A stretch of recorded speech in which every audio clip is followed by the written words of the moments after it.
Mm. Magandang umaga dyan sa inyo mga kababayan. So, papunta na kami doon ngayon sa may palayan. Ayun. Dyan yung palayan. Mag-harvest kami ngayon. Dahil mamaya pupunta kami doon sa uma ni nanay doon sa palayan niya. Kasi naubos na daw yun ng daga. Ilaga, no? Naubos ng maya yung ano ni nanay. Yung mga tanim niya doon, pati yung mga kamuti naubos din ng ano, daga. Kaya pupuntahan namin mamaya pagkatapos namin dyan. So, ayan si nanay, nakabihis na.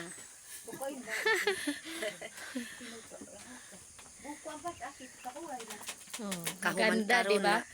Ganda, way sudlay. Anin mi sa kuan sa humay. Mag-ani tanay para makabugas ta. Para makabugas mi.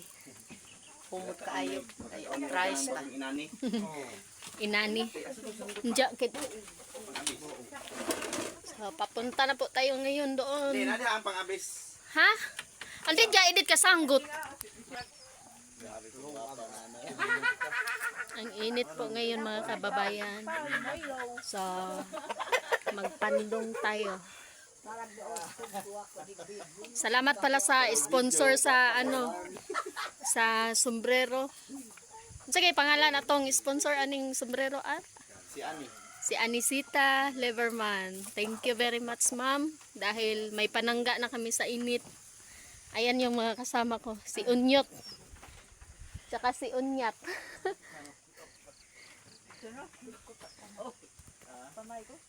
Tara. Punta na tayo na doon sa may palayan mga kababayan. Medyo nakakahingal po dito dahil ano, medyo patakilid yung daan. Yan si nanay. Pangwaka ra do kung to kay. Nakay. Kasag kapupuno kay ko oram. Kay. Okay. Dili mo harvest. Dito tayo ngayon sa mainit na lugar. Sabi ko kay nanay mga kababayan, pag ma-harvest mo sa'yo na, ayaw niya maniwala. So, challenge po niya yun. Yung ma-harvest niya sa kanya na bahala na siya doon.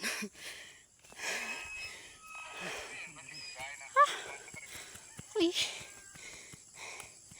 Ang hirap magsasalita na ano, naglalakad. Na. Abrihe daw.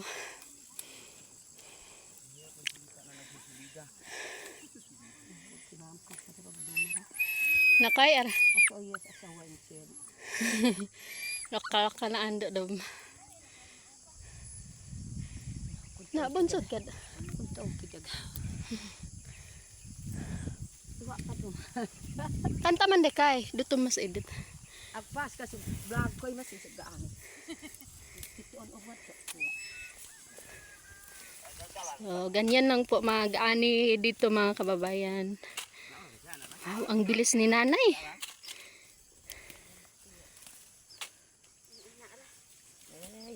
Kunan ko yung turongan. Nasiyapat o pagdaan. Na kuad. Yo na na. Babuglay ang gila ko. Kayang bang di ka katundog na.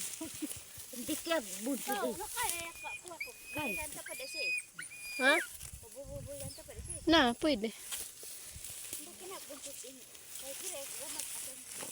Oh yeah. Yes, ma'am. Kay kira gupul. Buya mak. Ito na time na to mga kababayan. Pangalawang beses ko na po itong bumalik dito. Kasama ko na po sila Nanay Lorna at saka si Unyot TV at saka yung asawa niya. Tapos nandito din po yung ate ko at saka yung mga tiyahin ko. Ayun, kasama ko si nanay mga kababayan dahil sabi niya wala daw natira doon sa kanyang palay. Kaya ayan, sabi ko sa kanya tumulong na lang siya doon sa amin. Pero pag nakuha niya sa kanya na kasi naaawa din naman ako sa kanya. dahil wala talagang natira sa kanyang palay, dahil pinuntahan po namin yun. Kawawa po talaga yung ano niya, yung kanyang sakahan, pati yung mga kamutin niya kinakain po ng daga. So ayan, sinabihan ko na lang siya na sa kanya na lang yung maaani niya. So abangan niyo po yung ibang video mga kababayan, nandoon po kay Onyo TV, dahil hindi po kasi ako gaano nakapag video, dahil po yung cellphone ko po ay bumibigay na. So hindi na niya kaya mag video. So sa mga sa mga fans po ni nanay dyan, na wag niyo pong isipin na masama po yung sinasama-sama ko po siya minsan. Itong video po ito kasi mga kababayan ay po siya, yung nagkataon po kasi na sabay sana kami mag-ani ng palay, kaso lang yung kay nanay wala po talagang natira sa kanya. So kaya ganun po yung nangyari, kaya napasama po siya sa amin. Tapos, at saka hindi ko rin naman po kaya ito na anihin, dahil kung wala po kaming kasama, dahil wala din naman po akong kasama sa bahay, maliban na lang kay mama, pero hindi naman po kaya ni mama na pumunta dito sa malayo. Dahil mahigit 1 oras pa po kasi itong nilalakad mga kababayan, kaya mas mabuti na yung may mga kasama akong tumulong dito mag-ani. So, nagpapasalamat din pala ako sa ate ko, dahil siya po yung dito. Siya po yung karamay ko sa paghihirap po dito sa palayan namin. So, kasama ko po dito yung mga tiyahin ko,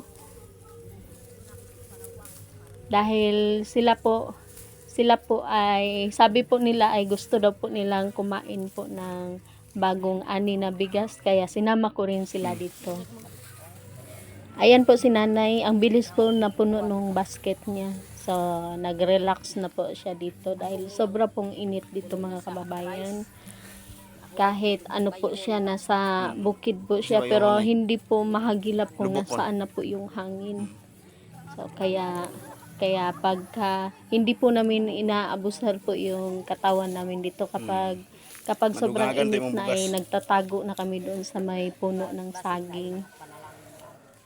At saka si Unyot din po mga kababayan, at saka yung asawa niya ay nag-harvest din po sila. Tapos sabi ko, pag ma-harvest nyo sa inyo na, sabi ko, dahil marami naman tong matira kapag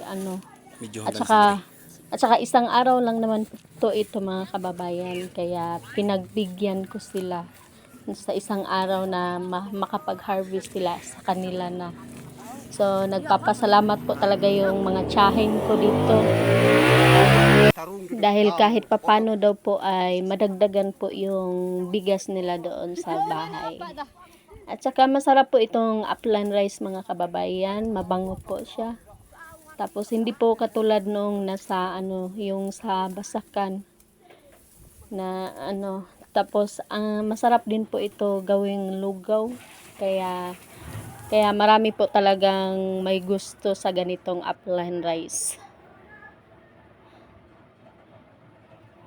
So ayan na po sila mga kababayan, tinatapak-tapakan na po para matanggal po yung palay. Ito po yung tiyahin ko mga kababayan, kapatid po siya ng papa ko. Siya po yung bunso nila papa.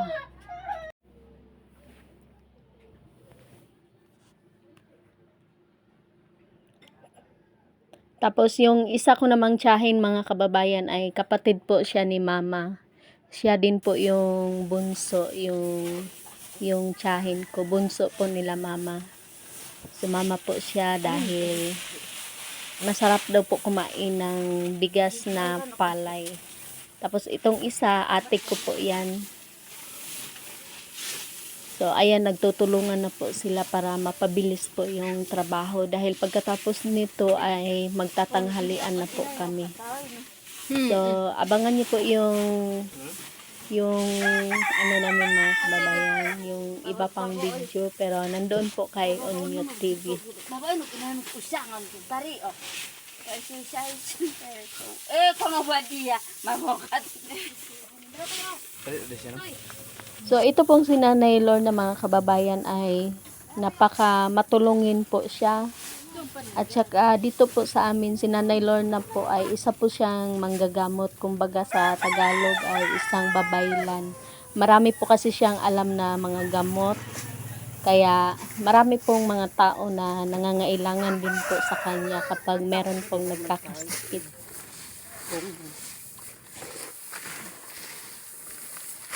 Kabidyo ba ka ako ubag din chiko. Wala. Oh. Kuya ko kabidyo. Ay basur. Babosi ka mama ang kabidyo niya tangkang. Ang kakombulo. Nakakombulo pindot sa ug. Tahop.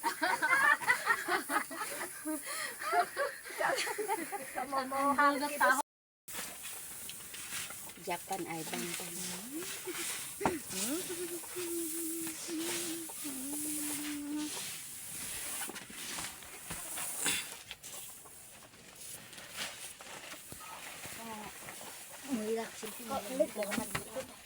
Lahi po siya color, no? Dinurado. Lahi.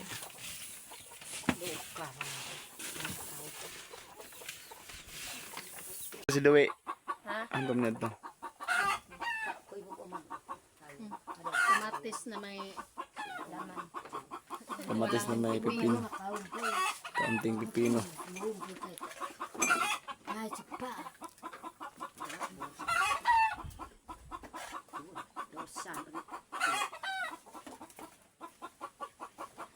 Kaya kutsara to. Ti, mga maning kamot. Benas ma'am. Manubuan naman doon. Kutoy mama. Kutoy mo ko daw. Ampo daw ah. Ito ko ah. Ha? Salamat ah. Salamat ta kay. Hugasan. Mupla ko bilutin ma'am. Suranix ma'am, yaya. Ididli mo yung tutungan sangig. Hindi, siyang. Hindi ka magkutsara. Ay, wala na tayo kutsara ba? Yan naman daw ta. Chira, di ako mang... Ka-OE. Mapuaw po, magmumuwala. Naman din na, kutsara niyo, masu. Yan, kinara. Yan lang, may naman. Ang labay na kung kutsara kay di maugapon di ta maapod. Malugi ang uban. Ang gibili na Asa din mo mga kutsara te? Tog babaw? Adili ba ang mga daga gamay jud mo kutsara dai dali? Oh. Tulo raman akong gidang isa na nabo nabili. Gikaonot.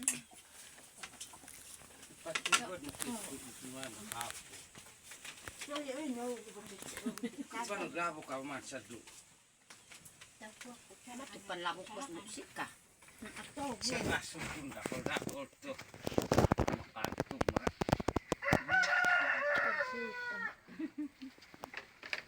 Mabut ko tumboy buwan ako ka oray. Bukaw kin na bukay. Bukog. hagpat. Kaon ba mo maghagpat ba bagong kaon? Naibukog. Kuko magsuko. O naman lang kutsara oh. Ato na lang na yun. Man lumboy. Naman lagi lutyakan. Bahat. Nangitlog daw dito. Nasa pugaran ni butang. Mami ka. Bakaw ro. Bakaw. Ang takay tulog ba yun? Remix naman. Remix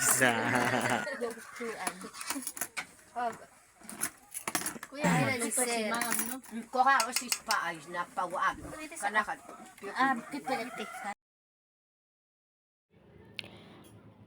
Hanggang dito lang po yung video ko mga kababayan. Mag-iingat po kayo palagi dyan. At maraming salamat po sa suportan nyo, sa walang sawa po na panunood po sa mga video ko. God bless po.